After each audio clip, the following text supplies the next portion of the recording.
Et depuis 2016, on modifie, on pousse, on rallonge et on revient en arrière. Ce n'est pas bien. Je ne peux pas aujourd'hui applaudir à une quelconque modification. Le mandat est un pouvoir, une prérogative que les électeurs confèrent à un élu dans un système démocratique et représentatif.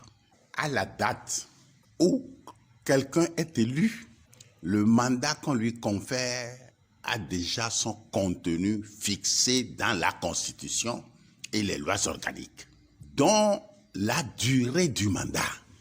Cela signifie que ça fait un contrat entre l'électeur et l'élu. Mais une fois vous avez le pouvoir, vous avez le devoir d'exécuter ce mandat. Et quant au changement de la durée du mandat, parce qu'en Afrique, c'est là le gros problème. Le gros problème, une fois qu'on a le pouvoir, on s'en sert pour modifier le contenu du pouvoir qui vous est conféré.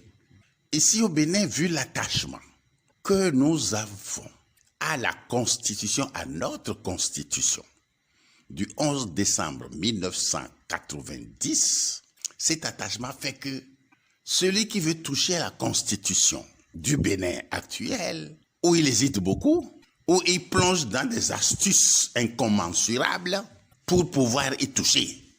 Tous ceux qui ont précédé le régime de 2016 ont beaucoup hésité, ont tremblé et puis ont reculé. Mais depuis 2016, ça va être la deuxième fois que l'on va vouloir toucher à cette constitution et particulièrement au mandat du président de la République.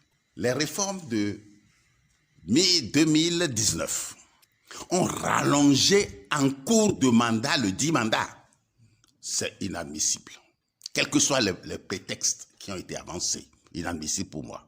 Maintenant, le même mandat va être raccourci. J'ai bien dit qu'à la date de l'élection, suivie de prestation de serment, c'est sacré.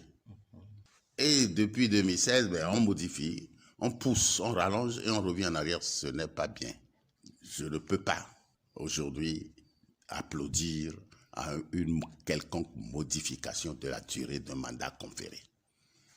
On peut changer ça pour les élections à venir, mais on ne peut pas, pendant le cours du mandat, prendre des prétextes pour changer.